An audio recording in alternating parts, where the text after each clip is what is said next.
Salve, salve, meu querido e minha querida. Ele fez de novo. Mais uma vez, Nicolas lançou um vídeo polêmico aqui falando muita coisa importante, interessante. E eu quero que você comente aqui se você concorda ou não com o que ele disse. Se você tiver afim de ver o meu canal de finanças, eu segreguei desse canal aqui, então por isso que às vezes você não está vendo, acompanhando informações e vídeos sobre finanças. Então vou deixar o link aqui nos comentários, né? E já está fixado lá no início do canal, onde você pode ser direcionado. Vou ver se eu coloco um card aqui para te direcionar diretamente para o meu canal de finanças. Vamos lá para esse vídeo que está bem interessante, bem legal aqui. Vamos dar play e ver o que ele nos traz. A única pergunta que fica na cabeça da gente é: como chegamos a esse ponto? Se você olha para a direita, tem Lula. Se você olha para a esquerda, tem Alexandre de Moraes. Se olha para frente, tem a Janja. Basicamente, a gente se sente completamente impotente perante a tudo que está acontecendo. E vamos lá. Você não precisa gostar do Bolsonaro, você não precisa ter feito campanha para esse, ser bolsonarista, nada disso. Só piora, né? De um lado você olha o Lula, do outro a Janja e por aí vai. Mas o que eu vou dizer agora não é para quem concorda com ele, mas para você que talvez não está entendendo o que está acontecendo. Afinal de contas, o que tem a ver Bolsonaro Moraes com a sua vida? Eu vou te explicar. Basicamente, nós temos hoje um cenário em que um ex-condenado é presidente da República e um ex-presidente da República pode se tornar um condenado. E mesmo E isso é o sonho aqui do petista, né, da esquerda como um todo. Eu acho que uma das coisas que. Existem várias coisas, né, que o petista não consegue defender, mas uma das coisas que eu acho que mais incomoda é falar que o Lula é um ex-presidiário, que a gente sabe que é verdade, que o Lula não foi inocentado, ele foi apenas descondenado. E quando você fala isso para um petista, dói na alma dele, né? Eu acho que eles sonham com um dia que o Bolsonaro seja preso para que eles possam falar também, o presidente de vocês também é um presidiário, um ex-presidiário. você tem suas divergências com o Bolsonaro, vai aqui alguns pontos para você pensar. Não precisa concordar não, mas pensa aí. Ele nesse momento está proibido de falar com embaixadores, proibido de usar rede social, sofreu busca e apreensão na sua casa, encontraram aí incríveis $14 mil, usando tornozeleira eletrônica e é obrigado a ficar em casa do 19 às 7 horas da manhã. É, sabe, são coisas que, independente do lado que você esteja, né, eu acho que são. Hoje a justiça no Brasil é tratada com dois pesos e duas medidas, né? Você vê necessidade de utilização de tornozeleira eletrônica num ex-presidente, independente se é de direita ou de esquerda, pelo fato de tentativa de golpe. Então a gente vê que é totalmente desproporcional. A gente vê, por exemplo, o caso do INSS, ninguém preso, ninguém usando tornozeleira, ninguém falando nada a respeito. Enquanto a gente tem, por exemplo, senhoras acima de 50 anos presas, a gente tem uma mulher, por exemplo, que foi condenada a uma pena extremamente pesada por escrever Perdeu o Mané. Então, são coisas que não justificam, né? Mas enfim, vamos pro vídeo.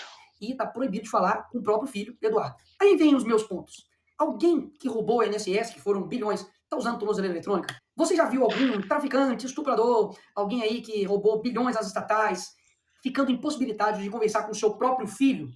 Você vê, né, que, como eu disse, são atitudes, né, e determinações totalmente desproporcionais à situação.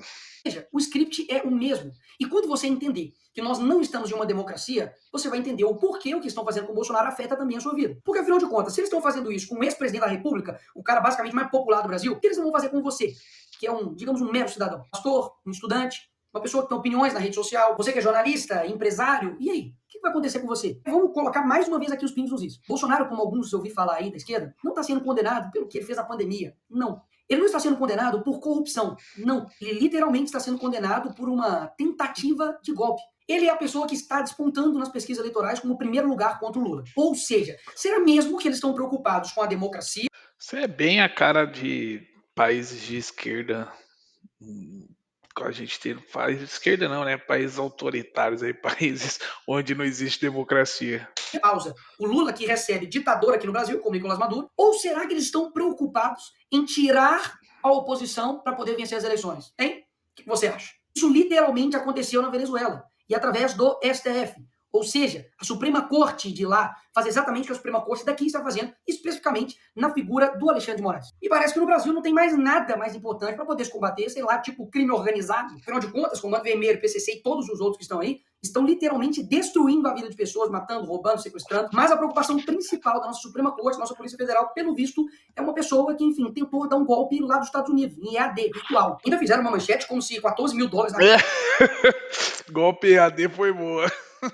casa dele fosse uma coisa, assim, absurda. Ah, bicho, eu sou crente, eu não posso xingar. Mas a vontade que dá de falar, velho, vai pra... Porque nós tivemos agora, né, história recente do Brasil, corruptos com malas e malas e malas de dinheiro na casa. E o que aconteceu com esses caras? Nada. É isso mesmo, nada. Pessoas que foram condenadas por 400 anos, como o Sérgio Cabral, tá agora sendo influenciador no Rio de Janeiro, gravando videozinho. Então, peraí, você não precisa gostar do Bolsonaro, não. Mas, pô, falar comigo que o que está sendo aí possível de condenação dele, 43 anos de cadeia, é algo razoável? Fazer isso daqui com uma pessoa só porque aí tem vários indícios, possibilidades de golpe, que, convenhamos aqui, teve uma arma pendida, as pessoas que estavam lá, sei lá, a faixa etária era de 50 a mais. Óbvio que é errado, já deixei claro várias vezes aqui, errado quebrar, errado depedrar, e as pessoas têm que pagar por isso. Agora, meter 17 anos em um cara que pegou lá a bola do Neymar autografada, 17 anos, galera. Você pode achar que isso é mentira, mas não, pesquisa aí, duvida do Nicolas. A Débora, que o Kumbaton escreveu Perdeu o Mané. Então essas mesmas pessoas que estão usando a palavra democracia para poder aplicar penas desproporcionais a cidadãos comuns, que nunca cometeram um crime antes na vida deles, vão até a casa do Bolsonaro e quer pintar nele um crime de golpe de Estado. Sabe o que é golpe? Golpe é lavar dinheiro, é quebrar estatal, é desviar bilhões de reais. Isso sim é golpe. Sabe o que é? Eu vi um vídeo essa semana de um avião pousando, o cara tentando pousar o avião de todo jeito, tempo de cair, o cara atrás rindo e pulando e comemorando, filmando tudo. E eu vi um comentário que diz bastante sobre isso, diz que parece o Brasil, né? Tá afundando e o petista tá ali, com coisa que tá bom. A gente vê a situação aí das ações, das atitudes do Brasil diante da medida de sanções dos Estados Unidos, como se os Estados Unidos fosse um país qualquer, né? Como se a gente não dependesse dele, como se fôssemos um país de mesmo poder, vamos falar assim, para poder bater de frente, né? Golpe é um juiz que não teve uma caramba de um voto, que não é representante de ninguém e não tem legitimidade para poder tomar as decisões, tomar todas as decisões do Brasil. Ou você não sente isso? De que tudo o Alexandre de Moraes decide. E um ponto importantíssimo, tudo isso aconteceu um dia depois do Donald Trump mandar uma carta assinada por ele em apoio ao Bolsonaro, deixando claro que as perseguições, que tudo que está acontecendo com ele é uma injustiça, é caixas bruxas e, obviamente, poxa, estão fazendo isso para poder tirar ele das eleições. E nessa parte, a esquerda me vem com ai, e a soberania do Brasil, Nicolas? E a soberania do Brasil? Eu concordo que, óbvio, o Brasil precisa, sim, ser soberano. Mas o que soberania significa, criatura? Significa que o país possa ter autonomia sobre suas decisões. E até aí tudo bem. O Brasil está dando um exemplo de como não ser diplomático, né? Porque não sei se você sabe, mas os Estados Unidos não é uma economia que você pode falar, quer saber, não quero ver você. Porque antes da campanha, o Lula falava que com uma cerveja e uma conversa de bar resolveria uma guerra. E agora não está conseguindo resolver uma questão de tarifa. Só para lembrar aí. Agora, as decisões que os Estados Unidos está tomando nesse momento, ou futuramente possa tomar, como a lei Magnitsky. Então, até mesmo a taxação que o Trump fez, que no meu vídeo mesmo anterior eu disse que não há o que comemorar, afinal de contas a gente sabe que isso pode sim impactar e muito a nossa economia aqui no nosso país, nada mais está tomando uma decisão de como o seu próprio país irá tratar as questões das importações. Então a narrativa de que isso estaria ferindo a soberania nacional, isso é mais uma narrativa do PT da esquerda. PT esquerda, que durante a sua vida inteira mentiu para você. É o mesmo cara que prometeu picanha e não entregou nada. Então assim, acreditar em todas as narrativas que a esquerda traz para você, o problema nem é mais a esquerda, meu filho, é o problema é você que acredita nela. Agora, mais uma vez, cá entre nós, vamos recapitular um pouquinho só a história. Lula acabou de pedir para Cristina Kirchner, que foi condenada por corrupção, a soltura dela. Ele foi lá na Argentina pedir para soltar ela. A Gleisi Hoffmann, que é deputada do PT, não sei se você sabe, mas já foi até a TV árabe para poder pedir para o Lula ser solto. O PT foi em outros órgãos internacionais para poder falar para o Lula ser... E tipo, a esquerda vê isso de forma normal. E agora vê como se o Eduardo Bolsonaro fosse um traidor que merece ser preso. Ele, se ele voltar para o Brasil, tá na cara que ele será preso. Se eu fosse ele, eu solto contra o votaria. impeachment da Dilma. Enfim, fizeram isso milhares de vezes. E aí, no caso deles, é ajuda. Não, nós estamos aqui ajudando. Aí, quando é o Eduardo, aí não. Aí é ataque à soberania nacional, é crime. Peraí.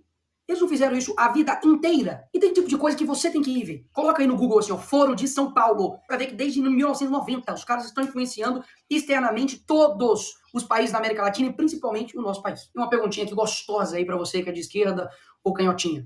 Qual seria a sua reação se o Donald Trump, nesse exato momento agora, mandasse um avião aqui pro Brasil para poder buscar e resgatar Jair Bolsonaro? Fala pra mim a verdade. Qual seria a sua reação? Ataque à soberania, pipipipopopó e não sei o quê, não é? Mas foi exatamente isso que o Lula fez com a ex-primeira-dama do Peru. Justamente. Mas você tem que perguntar sem falar a resposta, porque e esperar, né? Você joga a isca e tem que aguardar o petista ali morder, né? Porque eles tentam justificar o injustificável. Foi condenada por corrupção. Usou o seu dinheiro de pagador de impostos, usou o avião das Forças Armadas brasileiras para poder ir lá e resgatar ela. Opa, peraí. O Lula não está ferindo a soberania, não? Ou seja, todo o script é o mesmo. Eles fazem a coisa errada, destroem o país, colocam a culpa no outro e depois criam um caos e depois se apresentam como uma solução. Mas e aí, Nicolas, o que nós vamos fazer?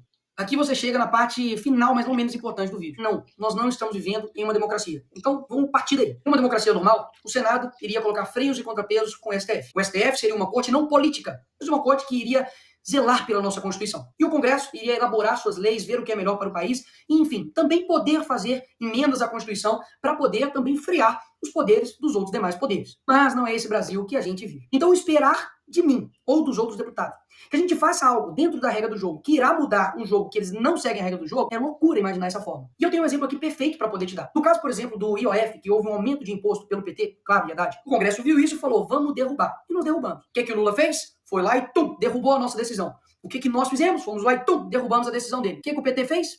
Levou pro STF. Chegou no STF, o Moraes decidiu o quê? IOF, tá tudo bem, vai rolar. Ou seja, é como se eu fosse um jogador, fui lá no jogo, fiz 3 gols.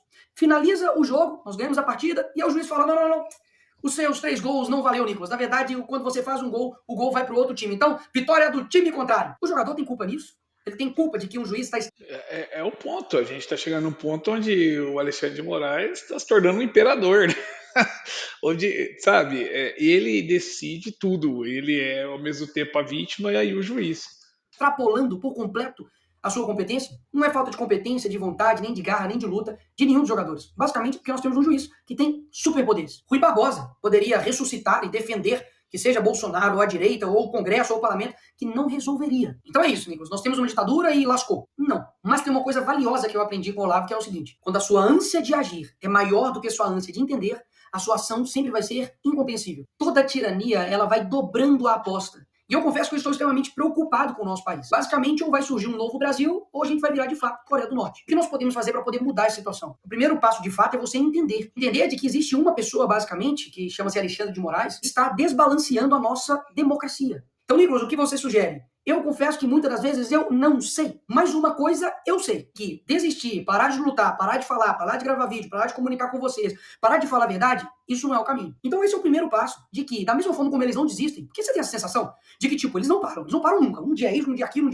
parece, tipo assim, psicopatas no poder. Mas eles não param. E o que geralmente acontece com a gente, que, poxa, somos pessoas que só querem ter um Brasil legal, cara. Só querem ter um Brasil seguro, só querem ter uma economia pungente, só querem ter, sabe, empresas que funcionem, trabalhadores que sejam respeitados, pessoas que possam viver a sua vida bem, que estejam, sabe, trabalhando para o nosso país. Mas existe uma galerinha que não. Eles não querem que isso aconteça. E eu sei que esses caras não vão largar o osso, amigo, de qualquer jeito. Eles vão até o fim. Mas a gente também precisa ir até o fim. E por fim, o ponto mais importante. Eu não tenho dúvidas que Deus não está com os olhos fechados para o que está acontecendo no nosso país. Existem nesse momento agora centenas de pessoas que choram, que estão distantes da família, que estão sendo perseguidos injustamente aqui no nosso país, e muita gente fica calada, muita gente...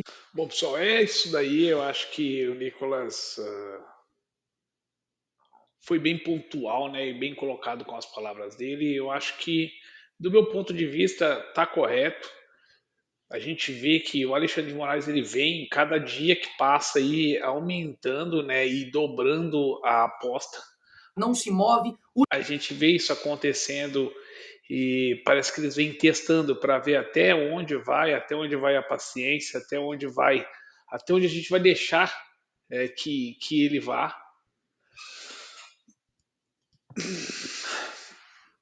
E é isso, tá claro.